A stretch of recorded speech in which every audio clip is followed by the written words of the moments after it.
नमस्ते,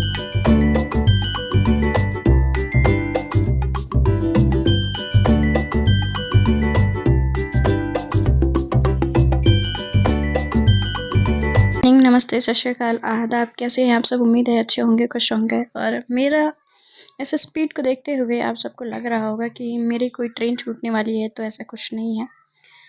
तो आज है फर्स्ट नवरात्रि। तो नवरात्रि है तो मेरी तरफ से नवरात्रि की हार्दिक शुभकामनाएं। मैं आप सबकी शालिमा और आप सबको स्टोरी सुनाने जा रही हूँ। और जो स्टोरी सुनाने जा रही हूँ, आप सबको पता है कि मैं कौन सी स्टोरी सुनाऊंगी। तो अपने दिल को इकट्ठा कर लें, अपने जिगर को मजबूत कर लें और अपने आप को एक जगह स्थिर कर लें। तो उसके बाद चलिए स्टोरी को कंटिन्यू करते हैं और आपको सुनाते हैं। सुनाना स्टार्ट करते हैं स्टोरी को। कहानी कुछ ऐसी होती है। जैसे वो गाड़ी में कंगना बैठती है आदित्य के साथ। सान्या पीछे बैठती है उसके बैक वाले सीट पे। जैस्मिन को ये लगा होता है कि सान्या जब देखेगी आदित्य को तो वो आके इधर बैठेगी, पर वो ऐसा नहीं होता है। उसके साथ रितु बैठती है और पीछे किया। ये दोनों अब कुछ देर साथ में जब गाड़ी ड्राइव करके चल रहे होते हैं तो आदित्य उससे कुछ बात करने की कोशिश करता है, जो कि कंगना बिल्कुल ही ये नहीं होने देना चाहती है और सानिया भी ये नहीं होने देना चाहती है। अब दोनों होता है ना, जो फ्रंट मिरर होता है उसके आपस में देख रहे होते हैं, एक दूसरे की आंखों में इशारा कर रहे होते हैं। कंगना बहुत ज़्यादा वो होती है, कहते हैं ना कि कंफ्यूज्ड होती है कि अब क्या करे। अब वो अगर पीछे गई तो भी भैया दिक्कत है, आगे बैठी है तो भी दिक्कत है। अब ये दिक्कत से पीछा छूटेगा कैसे? अरे कहाँ फंस गई मैं एक बेचारी इन दोनों के बीच में। आदित्य को काफ़ी ज़्यादा घूर रही होती है सान्या और उसको काफ़ी ज़्यादा गुस्सा भी आ रहा होता है, पर वहाँ पे वो अपना गुस्सा नहीं दिखा रही होती है। तो वो आदित्य जो होता है कंगना को थोड़ा सा बात करने की कोशिश करता है। तो कहता है कि कंगना तुम्हें क्या पसंद है? बड़ा वो रूडली जवाब देती है, कहती कुछ नहीं। सान्या उसके जवाब से खुश हो जाती है, मतलब थोड़ा सा उसको सही लगता है, आराम आता है। इस तरह से आदित्य जो आया होता है उसको बिल्कुल हजम नहीं हुआ होता है।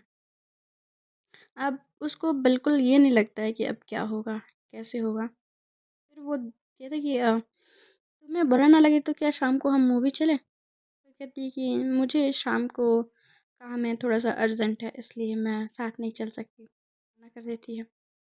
अभी तो मज़ा आ रहा होता है सान्या को, अभी अच्छा लग रहा होता है। वो ये सारी चीज़ें देख के उसको बड़ा मज़ा आ रहा होता है। फिर ऐसा होता है कि जब देखती है कि वो थोड़ा खुश हो रही है, थोड़ा सा मान रही है, तो उसको शरारत सूझती है। अब वो सोचती है कि क्यों ना इसको थोड़ा सा गुस्सा दिलाया जाए। ये जब सोचती है तो उसके दिमाग में एक अलग ही लेवल का शरारत सूझता है। तो कहती है कि आदित्य ऐसा क्यों नहीं करते कि हम क्यों ना परसों चले मूवी।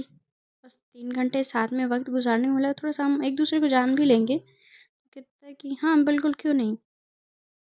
पर मुझे तुमसे कुछ बात भी करनी थी। तो कहती है, हाँ हाँ बोलो ना। अकेले में ये सारी बातें सुन के तो भाई सान्या का दिमाग ही खराब हो जाता है।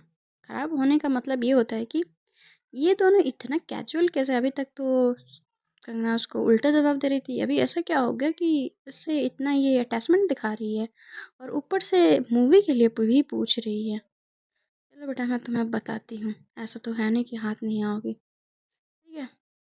जैसे ही गाड़ी पार्किंग एरिया में पहुंचती है, एक बड़ा सा कॉम्प्लेक्स होता है, उसके सामने जाके उनकी गाड़ी पार्किंग में जाती है।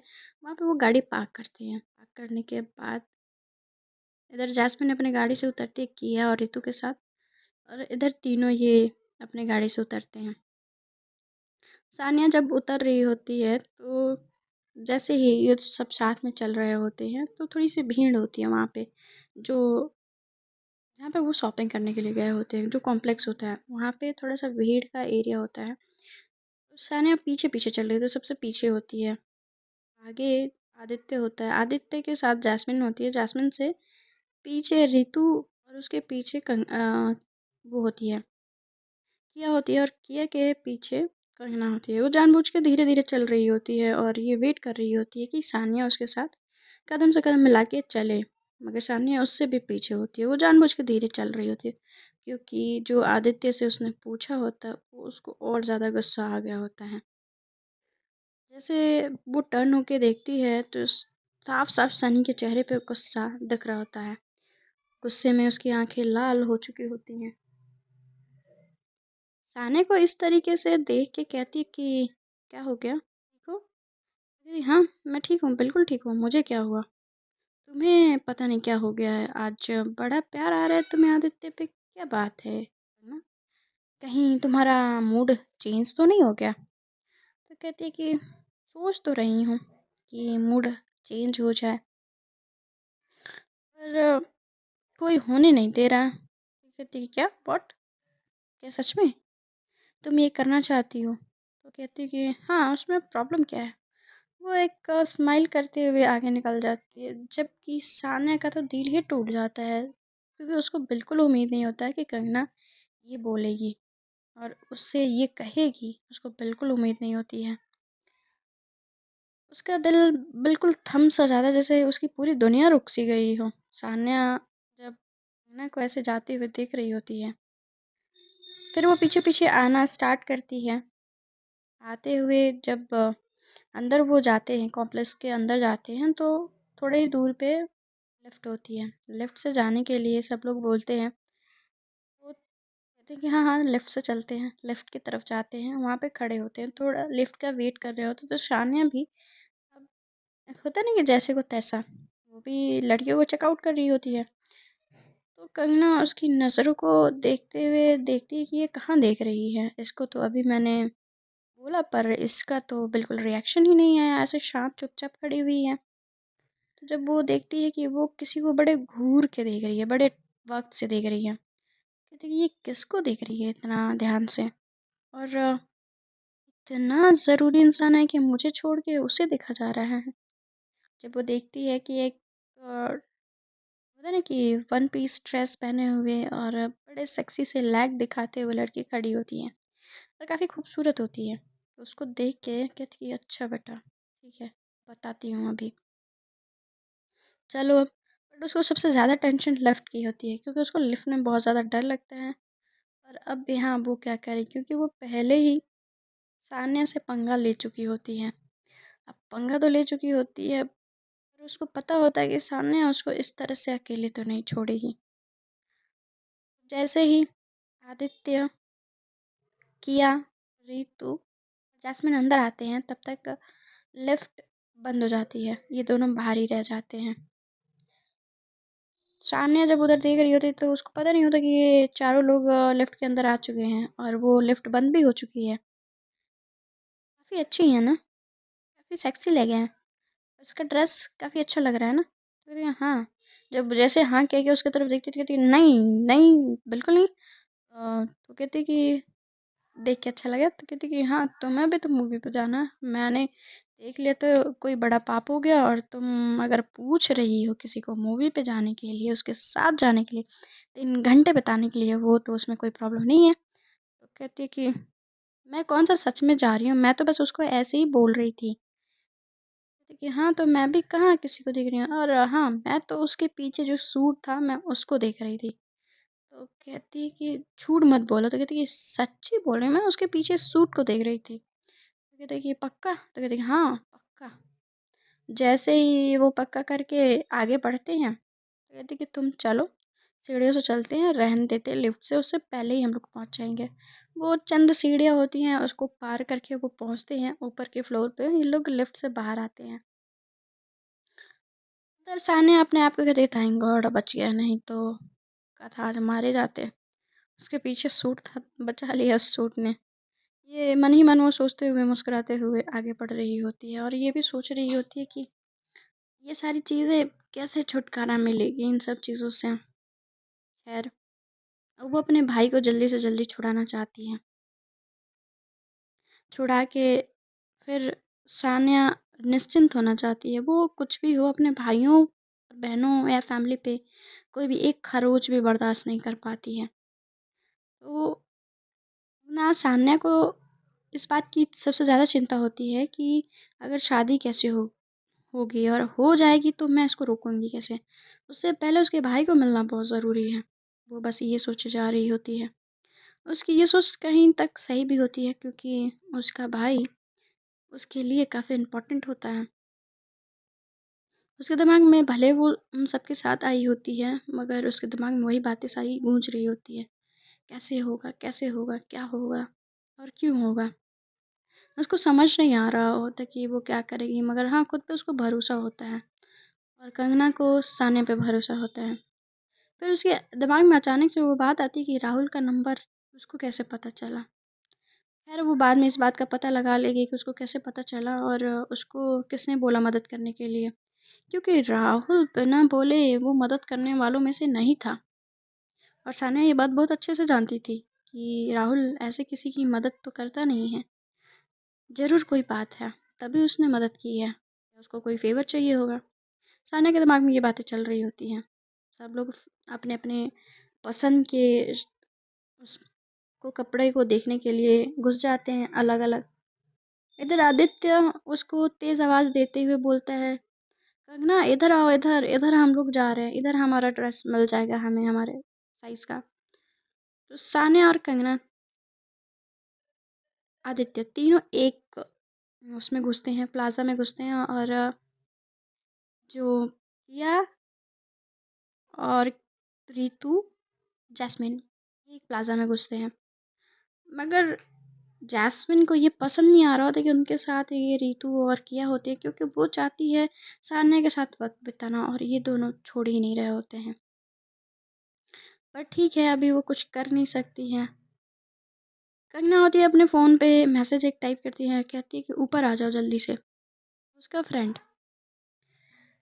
जिससे उसने हेल्प मांगी होती है और वो हेल्प के लिए तैयार भी हो चुका होता है, पर उसको नहीं लगता है कि ये प्लान बहुत ज़्यादा काम करेगा।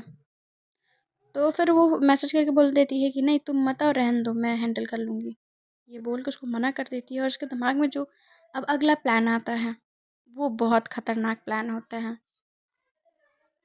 वो बहुत सारे ड्रेसेस देख रहे होते हैं, जैसे कि आदित्य शेरवानी देख रहा होता है, कंगना लहंगे देख रही होती है मगर वो बिना मन के देख रही होती है। बहुत सारे लहंगे सेक्शन में लगे हुए होते हैं तो वो मैनेजर को बुलाता है, उस शॉप के मैनेजर को बुलाता है और आदित्य बोलता है कि आपका बेस्ट बेस्ट डिज़ाइन जो होगी आप मुझे वो दिखाइए और ये रही मेरी फैंसी और आप इनको देख लीजिए, इनको क्या चाहिए।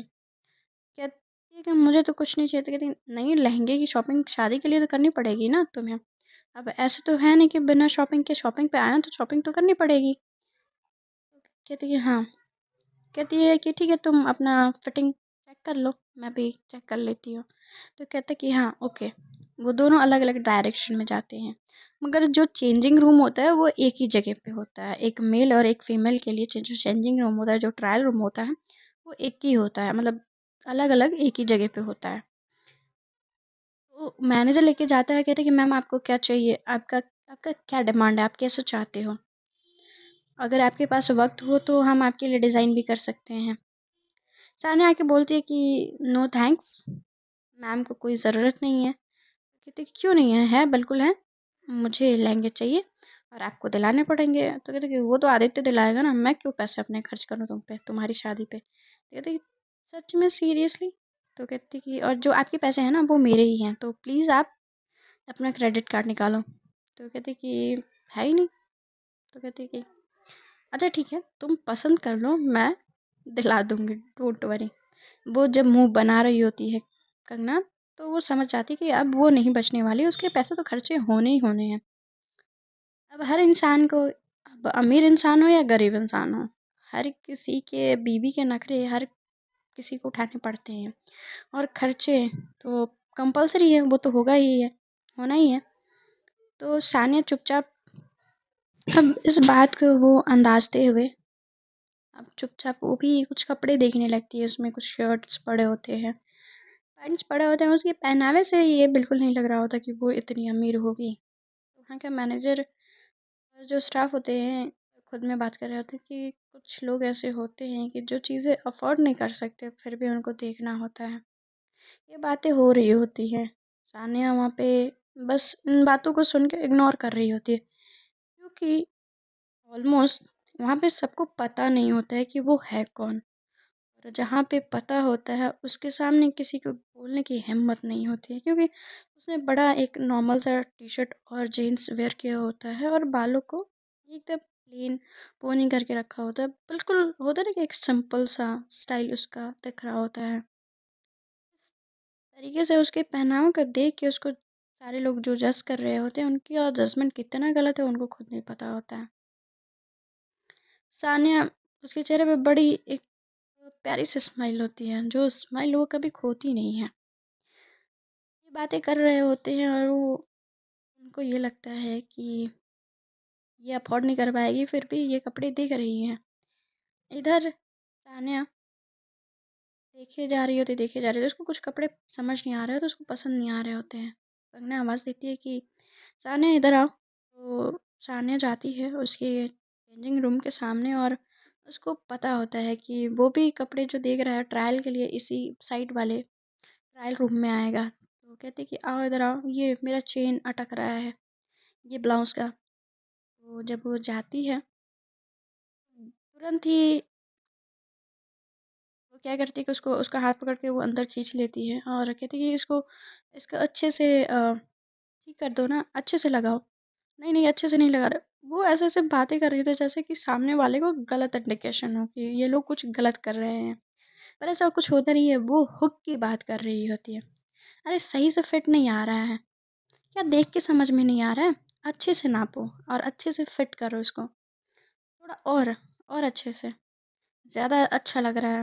ऐसे ऐसे वर्ड्स वो यूज़ कर रही होती है, जिससे जो साइड में ट्रायल रूम में होता है, उसको लगता है कि कोई होगा जो ऐसे बातें कर रहा है। देखिए आजकल के लोग ट्रायल रूम में भी शुरू हो जाते हैं, हद हो गई है। वो अपना जो शेरवानी होता है ट्रायल करके वो बाहर आता है ट्रायल रूम से, और ट्रायल रूम से बाहर आते से ही जैसे ही किया और सानिया उस रूम से उस ट्रायल रूम से बाहर आते हैं, तो वो देख के शॉक्ड हो जाता है। वो शॉक्ड होती कहती कि अभी तुम दोनों ट्रायल रूम में थे? तो कहते कि हाँ हम दोनों थे। तो तुम दोनों साथ में कैसे? तो क्या तब तक वहाँ पे मैनेजर आ जाता है, कहता है कि सर क्या मैं ये फाइनल कर दूँ? ये आपको पसंद है? मैम आपका? कंगना से पूछता है। तो कहता है कि हाँ, हाँ, बिल्कुल आप ये फाइनल कर दो और मैं इन दोनों का पेमेंट करने वाला हूँ। कहता है कि ठीक है सर, आप हमारे डेली के ग्राहक हैं तो हम आपको उस पे डिस्काउंट ज़रूर देंगे।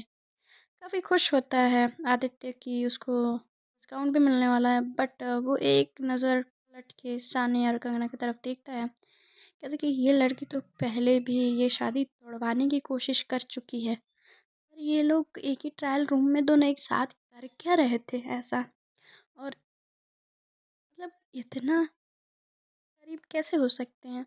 उसको ये चीज़ समझ नहीं आ रहा था फर्स्ट ऑफ ऑल। सानिया का इस तरह से जाके आदित्य को कन्विंस करने की कोशिश करना कि शादी के लिए तुम मना कर दो, उसको ये बात नहीं समझ आ रही होती है। और दूसरा ये क्या कर रहे थे उस ट्रायल रूम में, उसके साथ वो क्या कर रही थी, उसके दिमाग में ये भी बात चल रही होती है। शानिया जब देखती है कि वो बड़े ध्यान से उसके तरफ गौर से देख रहा होता है, तो वो एक स्माइल पास करती है और कहती है कि तुम ये बोल क्यों रही थी और मुझे समझ नहीं आया। कहती तुम इतनी भी डफर नहीं हो, ठीक है, चलो।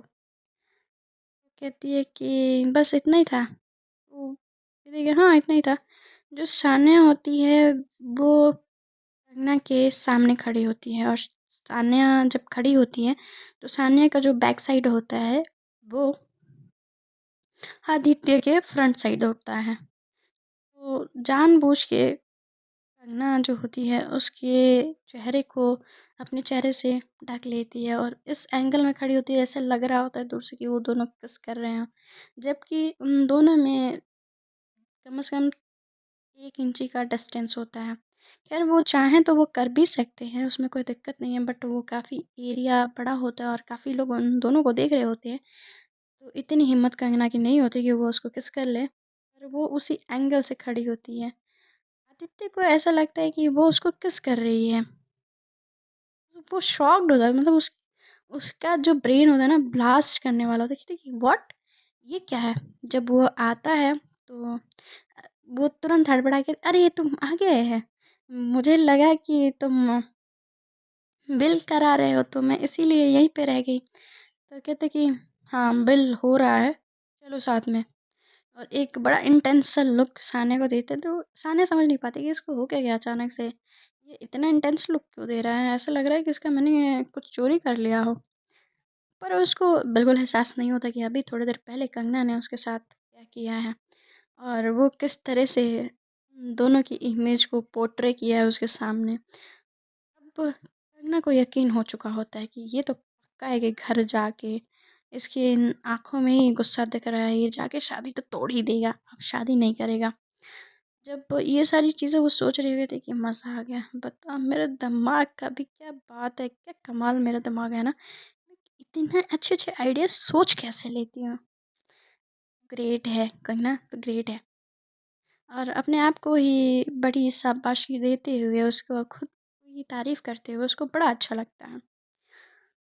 तक वहाँ पे जैस्मिन आ जाती है, जैस्मिन आती है तो जैस्मिन को देख के कंगना को बिल्कुल अच्छा नहीं लगता है। और जब जैस्मिन को बिल्कुल देख के कंगना को अच्छा नहीं लगता, दोनों आमने सामने होते हैं तो कहते हैं कि क्या हुआ भाभी। तो कहते हैं कि वेट, मैं भाभी अभी नहीं बनी हूँ, और अभी बहुत बाकी है वक्त भाभी बनने में, तो आप अभी मुझे कंगना कह सकती हैं। तो कहती कि अरे शादी का क्या है, आज 5वां दिन है, आज का दिन भी निकल रहा है, और 4 दिन और हैं वो भी निकल जाएंगे, और उसके बाद आप हमारे घर पे ही आएंगी। कंगना जी। तो कहती कि कभी कभी ख्वाब सच्चे नहीं होते हैं। तब तक वहाँ पे आ जाता है और कहते कि हाय गर्ल्स, क्या बातें हो रही हैं, तुम दोनों ये एक दूसरे को जानते हो क्या। कंगना कहते थे कि नहीं, मैं नहीं जानती। तो कहती कि मैं भी नहीं, हम तो यूं ही बात कर रहे थे, थोड़ा जान पहचान बढ़ा रहे थे क्योंकि अब शादी के बाद वो तुम्हारे साथ रहेंगी तो मिलना तो होता रहेगा ना मुझसे, इसलिए। और वो एक तरफ देखती है सानिया को खड़े हुए, वो बहुत अच्छे से समझ रही होती है कि सानिया इतनी आसानी से कंगना को जाने नहीं देगी। उसके दिमाग में कुछ तो पक रहा है, पर क्या उसके रिएक्शन से, उसके हाव भाव से कुछ पता नहीं चल रहा था, क्योंकि वो बहुत ज़्यादा नॉर्मल होती है। उसके चेहरे पे एक भी परेशानी की लकीरें नहीं देखती है और ना ही दिखाना चाहती है। उसको ये लगता है कि ये इतना रिलैक्स कैसे हो सकती है, ये तो काफ़ी परेशान हो जाती है अपनी फैमिली को लेके, और ये काफ़ी पॉजिटिव भी है। पर उसका भाई गायब है और ये इतने आराम और शांति से यहाँ पे खड़ी है, का कुछ तो सोच रही है और ये कुछ तो करेगी, ऐसा जैस्मिन सोच रही होती है। कहती कि एक्सक्यूज़ मी गाइस। वो कंगना और आदित्य को एक्सक्यूजेस करके वो जाती है शहना के पास।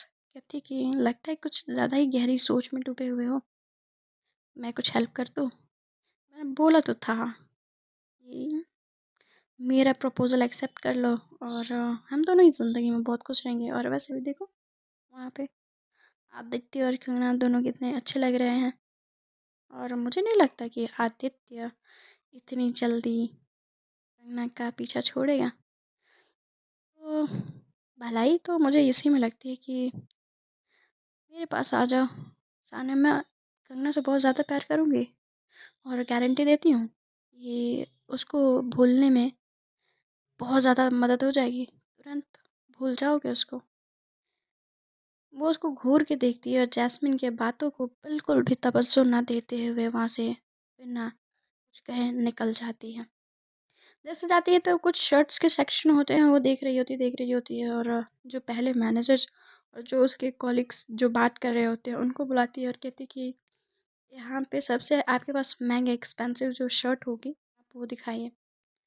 दिखाते हैं उनके पास 2000 3000 4000 5000 के शर्ट्स होते हैं। वो 20-25 तक भी जाते हैं, मगर होता नहीं, कहते कि ये नहीं चाहिए थोड़ा और। वो उनको लगता है कि ये परेशान कर रही है। कि मैम, आपको लेना है या नहीं लेना है? अगर आपको लेना है तो बताइए, हम आपको आपके ब्रांड के अकॉर्डिंग आपको मंगा देते हैं। वो अपना ब्रांड बताती है और कहती है कि इस ब्रांड का मुझे चाहिए। उनके पास नहीं होता है तो कहते कि आपके पास बस 25,000 तक ही है ये, मतलब आपके पास शर्ट्स हैं? तो कहते कि हाँ मैम, हमारे यहाँ का सबसे एक्सपेंसिव शर्ट है। तो कहते कि ठीक है, आप 4 पैक कर दीजिए, और जो लहंगा आपने पैक किया उस लहंगे के साथ ये शर्ट पैक करिएगा, और उसका पेमेंट मैं करूँगी। उसका पेमेंट बनता है करीबन, उसका पेमेंट, उसका जो लहंगा होता है 25 के, उसके 4 शर्ट होते हैं तो 1 लाख रुपए वो हो जाते हैं, और उसका लहंगा जो होता है 5.5 लाख का होता है। तो 6.5 लाख रुपए का वो पेमेंट फट से उसके कार्ड से हो जाता है। उसके कार्ड को देख के सबके दिमाग में आता है, ये तो जो ब्लैक कार्ड जो होता है उसको देख के उसको कहते हैं कि ये तो ब्लैक कार्ड है, और ये तो काफ़ी एक्सपेंसिव होता है। तो जैसे ही वो काउंटर पे बिल के लिए जाता है, सान्या और कंगना का जो लहंगा और उसका शर्ट जो होता है वो एक साथ पैक हुए होते हैं, और शेरवानी आदित्य का अलग पैक हुआ होता है। आदित्य वो जाता है पेमेंट करने के लिए अपने डिस्काउंट के साथ, तो उसका जो शेरवानी होता है वो 1 लाख का होता है। वो 1 लाख का होता है क्योंकि उसके पहले वो जाके बोल चुका होता है कि ये जो 5.5 लाख का जो लहंगा है आप इसको कम कर दीजिए और अमाउंट घटा दीजिए, अगर नहीं हो पाता है तो आप इसको कैंसिल कर दीजिए। और ये बात सान्या को पता चल चुकी होती है। Sanya the great. अब कंगना पसंद आया तो वो उसको कैसे नहीं दिलाएगी, बिल्कुल दिलाएगी। और उसके पैसे को खर्च करने का अधिकार सिर्फ कंगना के पास होता है। वो तुरंत ही उस लहंगे को पैक करा लेती है और पेमेंट करने के बाद कहती कि कपड़ों से किसी की औकात का अंदाज़ा मत लगाया करो, समझे? और ये बोल के कंगना के साथ सान्या आगे बढ़ जाती है। जब आदित्य देखता है कि इसने तुरंत ही 6.5 लाख रुपए बिना कुछ कहे पेमेंट कर दिया है, और बड़े आसानी से ये खरीद के लेके चली गई है, उसके दिमाग में आता है कि ये इतनी छोटी मोटी हस्ती तो नहीं है, और इसके दिमाग में जो चल रहा है कुछ बड़ा ही चल रहा है। और इसने जो कॉन्ट्रैक्ट दिखाया था वो कॉन्ट्रैक्ट भी सही था, और हमारा कॉन्ट्रैक्ट उसी दिन साइन हुआ था। और ये सच में यानी कि अग्रवाल ग्रुप्स की मालकिन है, तो मैंने शायद गलत कर दिया है इसके साथ पंगा लेके। आदित्य के मन में ये सवाल चल रहे होते हैं, आदित्य ये सोच रहा होता है। अब आदित्य कहीं न कहीं सान्या से डायरेक्टली इनडायरेक्टली टकरा गया होता है, वो भी कंगना के लिए। और कंगना को इतना आसानी से सान्या की ज़िंदगी से कोई निकाल के लेके चला जाए, अब सान्या इतनी भी तो अच्छी नहीं है ना। सान्या जब बाहर जाती है तो देखती है कि दूसरे शॉप में उसकी जो बहनें होती हैं वो खरीदारी कर रही होती हैं। उनको कुछ पसंद ही नहीं आता है, रितु और किया को। रितु और किया को पसंद नहीं आता है तो वो साथ में जाती है। जैस्मिन से वो पूछता है कि ये पक्का अग्रवाल फैमिली की है? तो कहते कि हाँ पक्का कंफर्म है, मैं वहाँ पे रह के आई हूँ। तुम्हें पता नहीं ये सानिया, जो इसका पूरा नाम पता है क्या है? सानिया यशवर्धन शाश्वत अग्रवाल। ये वही लड़की है जो पूरे अग्रवाल एम्पायर को संभालती है। तो कहता है कि क्या? अरे हाँ, पर ये यहाँ पे क्या कर रही है और यहाँ पे किस रीज़न से है? कोलकाता में तो मतलब मुझे नहीं लगता कि यहाँ पे इसको होना चाहिए था। कहती है कि इसके दिमाग में क्या चल रहा है, इतने आसानी से कोई पता नहीं लगा सकता आदित्य, और तुम्हें पता लगाना है तो कंगना को तुमको उससे छीनना होगा।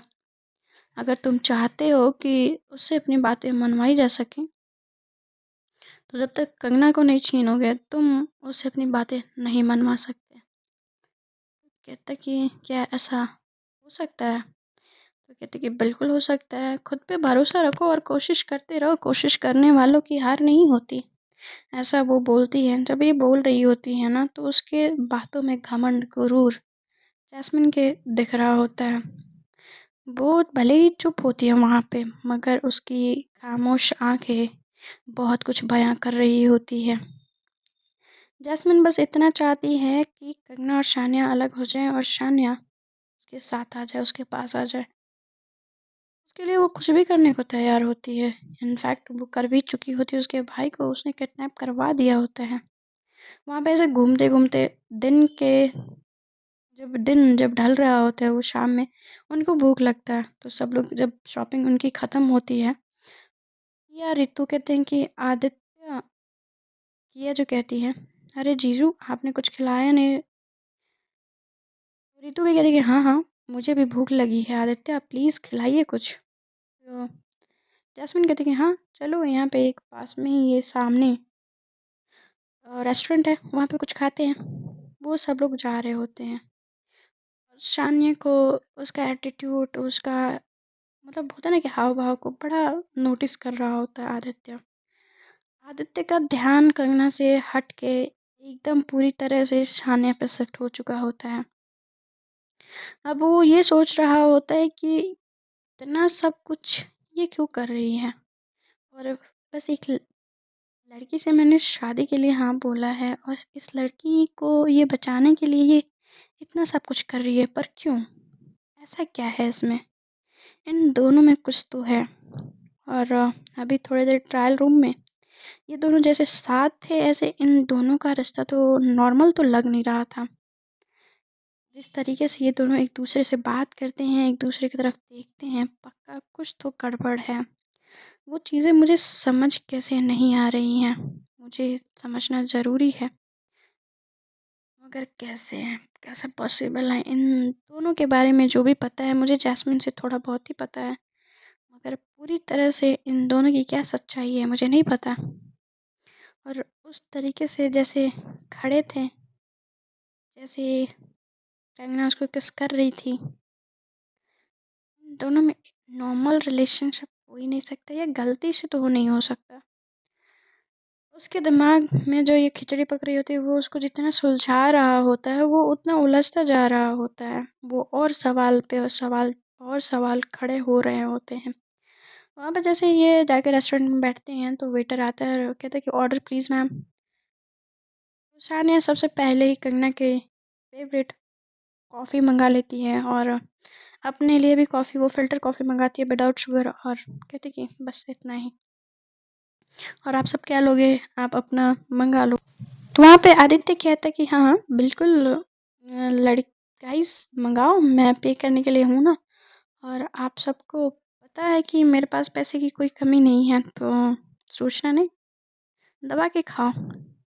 और उसकी तरफ, कंगना की तरफ और सानी की तरफ इसकी नज़र बराबर आई कांटेक्ट हो रही होती है। जब ये इन दोनों के बीच जब आई कांटेक्ट हो रही होती है, तो कंगना से सानिया पूछती है ये इस तरह से क्यों देख रहा है, जैसे कि हमें देखा ही ना हो। कहती है कि पता है मैंने कुछ ऐसा किया है ना कि इसके तोते उड़ गए हैं, ऐसा लग रहा है कि अब उसके तोते ऐसे उड़े हैं ना कि घर जाके इसके ही दिमाग खुलेंगे, और ये पता है घर जाके ये बिल्कुल भी शादी से मना कर देगा, और मुझसे शादी करने के लिए फिर कभी सपने में भी नहीं सोचेगा। मैंने आज ऐसा मैटर किया था। कहते कि पर तुमने किया क्या है?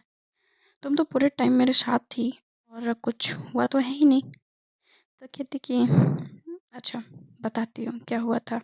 वो काफ़ी धीरे धीरे वॉइस में बात कर रहे होते हैं, फिर कहते कि नहीं यहाँ पे नहीं, मैं घर जाके बताऊँगी। तो कहते कि ठीक है ओके। फिर वहाँ पे ये सब लोग जो होते हैं ना, ग्रुप्स, इन दोनों तीन या चारों लोग जो होते हैं, 6 लोगों का होता है ग्रुप, और ये 6 लोग बैठ के एक दूसरे से गपशप कर रहे होते हैं। जैस्मिन सिर्फ शाने की तरफ एकटक होके देख रही होती है, जैसे खो सी गई हो। तब तक आदित्य उसको हिलाते हुए कहते कि अरे यार तुम्हारा ऑर्डर आ गया, तुमने पिज़्ज़ा मंगाया था, तुम्हारा पिज़्ज़ा आ गया, खाओ और चलते हैं। ये सब लोग खा रहे होते हैं और मस्ती मजाक कर रहे होते हैं। आदित्य के दिमाग में आता है कि शानिया मैं तुमसे कुछ पूछूं? तो कहती है हाँ। तो तुम दोनों एक दूसरे को पहले से जानते हो? सान्या वहाँ पे चुप हो जाती है। उसमें दिमाग में ये चीज़ आती है कि ये क्यों अचानक से, ये क्यों पूछ रहा है। तो कहते कि कंगना उसके हाथों पे हाथ रखते हुए कहती कि हाँ, हम पहले से जानते हैं एक-दूसरे को। मैं इनके कंपनी में काम करती हूँ ना, और ये मेरी दोस्त भी हैं। रितु अ, रितु और किया भी उसके हाँ में हाँ मिलाते हुए कहते हैं कि हाँ, सही कह रहे हैं, दोनों साथ में काम करते हैं और ये दोनों दोस्त भी हैं। इनफैक्ट इन दोनों की कोऑर्डिनेशन काफ़ी अच्छा है। ये दोनों एक-दूसरे को बिना बोले एक-दूसरे की बात बहुत ईज़िली समझ जाते हैं। तो कहते हैं कि अच्छा, ऐसा भी है? तो कहते कि हाँ, क्योंकि हम लोग इतने दिनों से इन दोनों को देख रहे हैं, तो इन दोनों का कोऑर्डिनेशन हमें पता चल रहा है। और यकीन नहीं मानोगे कि सानिया बहुत ज़्यादा ध्यान रखती है कंगना का, और कंगना भी सानिया का बहुत ध्यान रखती है। इन दोनों की दोस्ती ऐसे लगती है कि दोनों हस्बैंड वाइफ हो। वो फ़्लो में रीता जो होती है, मतलब रितु जो होती है, वो क्या कह गई होती है उसको खुद नॉलेज नहीं होता था। फिर जब उसको समझ आता है कि उसने क्या बोला है अभी-अभी, फिर कहती है अरे सॉरी, सॉरी, सॉरी, सॉरी। एक लड़की और एक लड़की कैसे हस्बैंड वाइफ हो सकते हैं? मेरे कहने का मतलब है कि दोनों का जो एक-दूसरे के प्रति जो होता है ना कि एक-दूसरे के लिए जो कनेक्ट कर रहे होते हैं, उन दोनों के बीच में जो रिलेशनशिप होता है, वो अलग लेवल के लिए होता है। मेरे कहने का मतलब ये था। वहाँ पे सब लोग हँसने लगते हैं और जैस्मिन के दिमाग में ये आता है कि कहीं भांडा फूट ना जाए। अरे भांडा फूटते-फूटते रह जाता है। मगर पता नहीं होता है कि ये क्या चल रहा है, यहाँ पे क्या हो रहा है? आदित्य के दिमाग में सवाल होते हैं, फिर अब इन सवालों पे ये जवाब ठप्पा लग चुका होता है कि वो दोनों फ्रेंड हैं और वो पहले से एक-दूसरे को जानते हैं। फिर उसके दिमाग में ये आता है कि हो सकता है कि इसमें ही प्रॉब्लम हो, कंगना में ना हो। पर जब वो मॉल में खड़े थे तो जिस तरीके से वो दोनों एक-दूसरे को किस कर रहे थे, उसमें तो ये चीज़ नहीं लग रही थी। इन दोनों में तो काफ़ी इंटेंस ऐसे लग रहा था कि रिलेशनशिप है। काफ़ी कंफ्यूज होता है आदित्य, और उसकी कंफ्यूजन दूर होने की जगह पे और कंफ्यूज्ड होते चला जा रहा होता है। खैर, जब बिल आता है, बिल आने के बाद जैसे ही वो अपना कार्ड देता है, तो उसका कार्ड डिक्लाइन हो जाता है। जब उसका कार्ड डिक्लाइन हो रहा होता है, तो वहाँ पे उसकी बेइज्जती सी उसको फ़ील होती है। फिर सानिया जो होती है, वो अपना कार्ड निकाल के देती है और उस पे पेमेंट होता है। जब पेमेंट होता है, तो जैस्मिन वहाँ पे और रितु हँसते हुए, आदित्य बोलता है अरे यार, कभी कभी हो जाता है दिक्कत, नेटवर्क इश्यूज होते रहते हैं, है ना? तो इस वजह से मैं तुम्हें पे कर दूंगा सान्या, ऐसे बोलते हुए वो बड़ा झिझक रहा होता है, अपने शब्दों में बहुत ज़्यादा झिझक रहा होता है। सारे कहते कि इट्स ओके, और वैसे भी मेरे फैमिली मेम्बर्स थे, तो मैंने उनके लिए अगर पे कर भी दिया तो कोई दिक्कत की बात नहीं है। ये वैसे बात हमें साथ वो लाने के देख रही लिए, होती है कि सान्या और अब हमें आई कंगना थिंक का लगता है ध्यान कि हमें सान्या पर चलना शिफ्ट चाहिए। होता है। क्यों गर्ल्स? सान्या सानिया पूछती है। घूर रही होती है आदित्य तो को एक रितु अलग ही किया सब तरीके लोग से। हाँ में सर हिलाते हैं। इन कहती दोनों कि की अगर शॉपिंग तो हो सान्या का चुकी बस होती है, चले तो तो शायद रितु आदित्य का किया की भी मर्डर कर शॉपिंग देगी वो। हो चुकी पर होती मुझे है। सिचुएशन को शॉपिंग होने के संभालते हुए बाद अब घर छोड़ने की बारी वो होती है, शाम ढल आगे चुका बढ़ होता है, जाती है कंगना। और कंगना काफ़ी खुश जब होती आगे है जैसे बढ़ती ही है वो अपने सान्या घर पीछे पहुंचती बैठती है। है। घर पहुंचने के एक बाद ही गाड़ी में ये दोनों तीनों छोड़ के जाते हैं, एक तो सब लोगों को बड़ा सामान दिखाते हैं। गर्म सा तो उसका माहौल लहंगा होता है। काफ़ी तो ये एक्सपेंसिव जानने होता के है, लिए आपको तो सब लोग स्टोरी में देखते हैं, बने कहते हैं रहना इतना महंगा पड़ेगा लहंगा और ये स्टोरी हम कल किसने कंटिन्यू दिलाया? करेंगे। बाय बाय, टेक उसमें केयर उसका नाम एंड जा रहा गुड नाइट। होता है शेयर आदित्य, और सब्सक्राइब करना जिससे ना भूलें। कंगना को बहुत ज़्यादा गुस्सा आता है, और वो कहती कि सान्या ने दिलाया है। जब उसकी माँ पूछती हैं कि ये इतना महंगा तोहफा तुम्हें आदित्य ने दिया, तो कहते कि नहीं, आदित्य ने नहीं, सान्या ने मुझे दिलाया है। आदित्य ने इनफैक्ट इस ऑर्डर को कैंसिल कर दिया था। जब कंगना ने ये बोला, तब शालू जी का मुंह बन गया, और उनको बिल्कुल भी ये उम्मीद नहीं थी कि ये वर्ड्स उसके मुंह से निकलने वाले हैं और वो ये कहने वाली है। देखिए, इनफैक्ट आपके आदित्य ने कैंसिल करा के वहाँ से दूसरा लहंगा पसंद करने को मुझे बोल दिया था, और ये लहंगा मुझे शान्या ने दिलवाया है। तो आई थिंक किसी को कोई प्रॉब्लम नहीं है अगर शान्या ने ये दिलवाया है तो। वहाँ पे सब लोग हंसने लगते हैं, कहते हैं अरे नहीं नहीं, तुम्हारी फ्रेंड है और तुमको दिलवाया, तुमको तोहफा दिलवाया तो अच्छी बात है। और कहीं न कहीं वो जानबूझ के अपनी मॉम को वो टोन काटी होती है कि आप हमेशा सान्या को नीचा दिखाती रहती हो। वो आज उसको मौका मिला होता है आदित्य को उसकी माँ के सामने उसको नीचा दिखाने का, कि जितना वो काबिल समझ रही हैं वो उतना भी काबिल नहीं है। वो गलतफ़हमी में हैं कि वो इतना काबिल है और ये गलत तरीके से वो सोचे जा रही हैं। जब ये बात कह के वो अपना लहंगा उठाती है, लहंगे का बैग उठाती है, वो जाने लगती है तो उसके लहंगे का बैग उठ नहीं रहा होता, तो आती है सान्या और उसको हेल्प करती है और वो चली जाती है। वो जब वो रूम में अपने जाती है तो रूम में जाके वो बहुत ही खुश होके सान्या को लिपट जाती है। तो फ्रेंड्स, हम भी कल सुनेंगे आगे स्टोरी में क्या होता है। तो बने रहिए स्टोरी में और सुनते रहिए। तो शेयर एंड सब्सक्राइब करना ना भूलें, बेल आइकन को प्रेस कर दें। Bye bye, take care.